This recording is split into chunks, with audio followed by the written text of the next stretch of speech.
changing my space up a little bit and just seeing how we go outside. There's a little bit of noise, there's loads of amazing birds, there's a few cars. It's way busier out there on the road now than it has been, which is kind of a shame. We live on a peninsula, so I don't know where all those cars are going, apart from people going to the headland and the beach. So it's a gorgeous day, so it's not surprising it's busy. Anyway, I thought I would move myself out into the garden today and just scope out the possibilities of some outside sound as we get into the beautiful height of Gemini season. So traditionally once a week I record a session which is pretty much just the crystal bowls. Maybe there's a few other bits and pieces, but as I dragged everything from upstairs, I just have a few things out here today. So I'm just going to get going and see what happens, and it may be that the sound isn't great or the signal's not very good out here in the garden, but we'll just see how we go. So usually when I do a crystal bowl session, I'm talking a lot about crystals as well, and about mineral alchemy and the way I use rock, stones, minerals and crystals in both Reiki and sound work. This obviously bleeds out into yoga and a wider spiritual practice. But for me, working with these amazing blueprints of Earth's history is just a really beautiful way to magnify whatever practice I'm focusing on at any given time. And at the moment, as we move into Gemini season, we're just coming up to a week into the post-Gemini new moon. We're in an air season. It's a season ruled by Mercury in planetary terms. And Mercury, as most people I think know, rules communication. So we have a retrograde coming up actually in about 4 weeks' time. So we have a few more weeks of positive, forward, progressive thinking in terms of communication before things start to go backwards. And that isn't necessarily a bad thing. Mercury retrogrades have a bad rep, but actually they're really quite productive a lot of the time. But at the moment, Mercury is moving forward. Communication is the theme, and that's what we're really looking at over these couple of weeks as we move through the sign of the Twins. So I'm holding here, clutching a raw Lapis Lazuli, which is one of my favourite rocks, and I've got a really beautiful polished one as well here.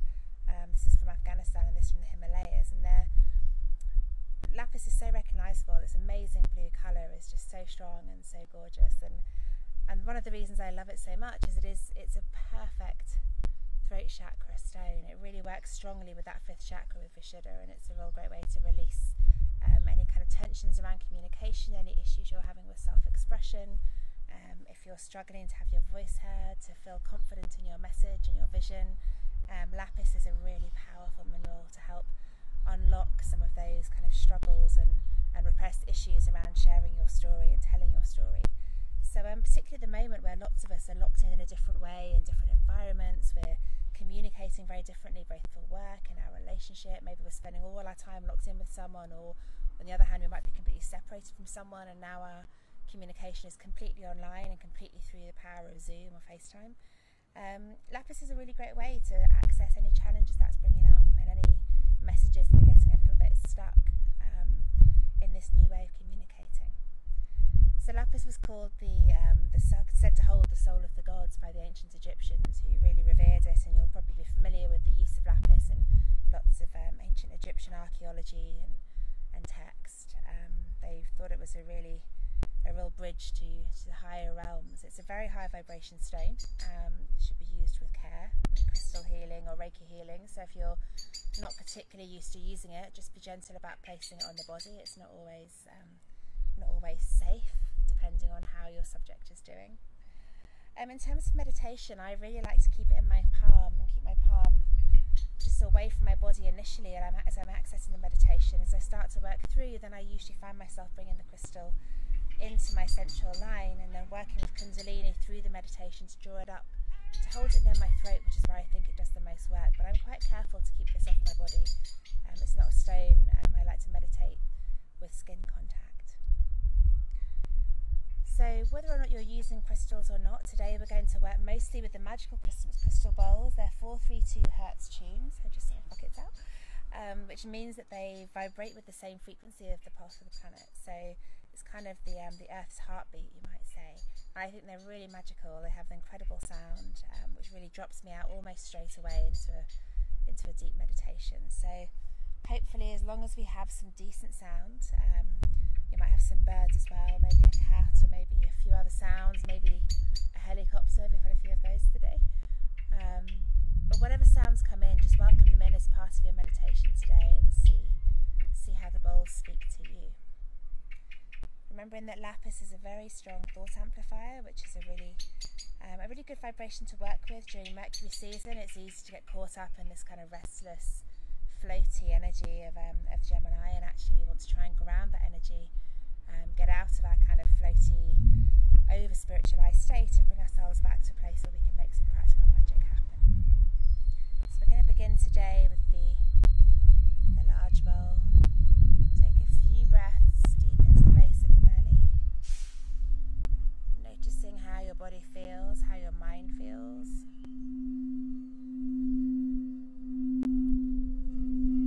Noticing if the sound speaks to a particular part of you, physically or mentally, if there's anywhere you feel it first. Maybe you feel temperature or a little tingle or a shiver somewhere in the spine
breaths to come back to your body, come back to the place where you began, your vessel, your form. If you're working with a crystal, now's a nice time to take it into the palm of your hand. Just reconnect with its vibration, with the light, the heat, the energy that's coming from these ancient minerals into our ancient beings. And lapis is a stone of incredible serenity, and I think twinned with its ability to unlock our throat chakra, it's such a great energy to work with as we move through this Gemini season. So I hope you'll seek out a piece, or look out for when one seeks you out. Enjoy working with this particular rock. If you like the idea of the sounds and they speak to you in some way, you can find loads more on my YouTube channel. You can find full-length sessions which are an hour and a half. Usually either on a Friday night or when there's a full-on new moon, and all those things are on my events page.